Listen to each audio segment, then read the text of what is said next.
आप देख रहे हैं नेक्स्ट 9 पॉलिटिकल बाइट और इस वक्त आपके लिए लेकर आई हूँ एक खास रिपोर्ट। दिल्ली की वो 5 सीटों के बारे में बात करूंगी जहां आम आदमी पार्टी को मिलती रही है सबसे बड़ी जीत। आखिर क्या है इसके पीछे का कारण और क्या है इस बार के समीकरण? आइए इस बारे में बात कर लेते हैं। जी हाँ, उन सीटों के बारे में बात करेंगे जहां के समीकरण को लेकर हो रही है चर्चा। आम आदमी पार्टी, कांग्रेस और भारतीय जनता पार्टी के बीच इस चुनाव में सीधा मुकाबला होना है।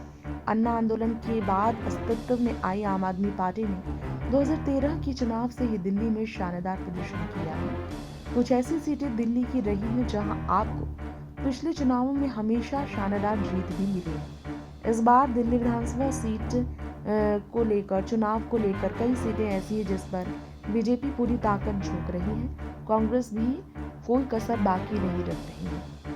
मुख्यमंत्री आतिशी के खिलाफ अलका लांबा है कांग्रेस की ओर से कालका जी के मैदान पर, तो रमेश बिदड़ू को बीजेपी ने उतारा है मैदान पर, जो विवादित बयानों की वजह से फंसे पिछले दिन। ऐसे में आपके गढ़ के बारे में बात करते हैं। वो सीटें जिसे आपका गढ़ माना जाता है उसमें बुराड़ी, मटिया महल, सीमापुरी, ओखला, दिल्ली विधानसभा की ऐसी सीटें हैं जहां आम आदमी पार्टी को हमेशा जीत मिली है। यहाँ के समीकरण क्या है, आइए जान लेते हैं। जी हाँ, अगर रिपोर्ट्स की माने तो ओखला सीट का गठन 1993 में हुआ था। दक्षिणी पूर्वी दिल्ली में स्थित ओखला को आपका गढ़ देखा जाता है, हमेशा सुना होगा आपने। पुनर्संरचना की गई थी दिल्ली विधानसभा चुनाव को लेकर जब यहाँ तो विभिन्न राजनीतिक दलों का प्रभाव रहा। 2 चुनाव में आपने यहाँ मजबूत पकड़ बनाई। इसके अलावा 2020 में अमानतुल्लाह खान ने 367 वोट प्राप्त करके भाजपा के ब्रह्मा सिंह को यहाँ हराया था। 58,000 वोट मिले थे आपको यहाँ पर जीत के लिए। यहाँ पर बीजेपी को हराने में बहुत शानदार वोट मिले थे। 2013 में यहाँ कांग्रेस के परवेज हाशमी ने जीत हासिल की थी। आपके उभरने से उनका वोट शेयर कम हुआ था। इसके बावजूद ओखला के में इस चुनाव में क्या समीकरण है आपको बता दें। कांग्रेस बीजेपी की तरफ से भी उम्मीदवार का नाम का ऐलान नहीं हुआ, लेकिन आपने अमानतुल्लाह खान को फिर से मैदान पर उतारा है। इसके अलावा बुराड़ी की बात कर लेते हैं। दिग्गज नेता संजीव झा इस सीट को लेकर बात करें तो पहले भी जीत चुके हैं यहाँ से चुनाव।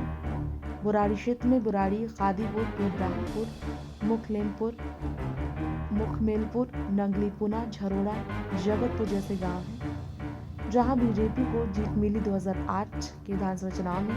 2013 में यहाँ संजीव झा ने जीत दर्ज की थी, फिर 2015 में और 2020 में भी। लेकिन जनता दल के शैलेंद्र को हराकर तीसरी बार जीत हासिल करने वाले संजीव को मैदान पर उतारकर आप एक बार फिर से यहाँ करेगी खेला। आपने यहीं पर, आपको बता दें, चुनाव मैदान पर और भी आप हैरान हो जाएंगे, सीमापुरी सीट को लेकर भी फैसले शातिरता से लिए हैं। राजेंद्र पाल, जिन्हें 2015-2020 में कामयाबी मिली है। अगर बात की जाए इससे पहले धर्मेंद्र को 2013 में आपकी ओर से यहाँ कामयाबी मिली थी। चर्चा ये है कि 2008 में कांग्रेस की वीर सिंह ने यहाँ जीत दर्ज की थी।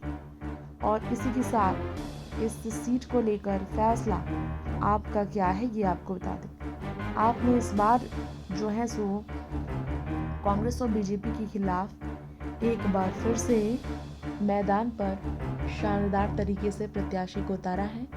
जी हाँ, आपको यहाँ पर हम बताना चाहेंगे, रिपोर्ट कह रही है कि यहाँ पर पहले ही की तरह राजनीति होने वाली है। जी हाँ, और मटिया महल सीट की बात कर लेते हैं। मटिया महल विधानसभा सीट पुरानी दिल्ली के ऐतिहासिक और सांस्कृतिक महत्व वाले क्षेत्रों में से एक। यहाँ तक गलियाँ, पुरानी पाइपलाइनों की समस्याएं, व्यापारिक प्रतिष्ठान इस क्षेत्र की विशेषताएं रही। मटिया महल विधानसभा सीट पर मुस्लिम मतदाताओं का वर्चस्व है, तो निश्चित तौर पर बीजेपी के खिलाफ कांग्रेस से आपको यहाँ सीट मिल सकती है ज़्यादा। लेकिन यहाँ पर आपको बता दें, आम आदमी पार्टी के उम्मीदवार शोएब इकबाल ने बीजेपी के रविंद्र गुप्ता को हराया भी है पहले भी, और आपके सोमेश शौकीन को इस बार उम्मीदवार बनाया गया है।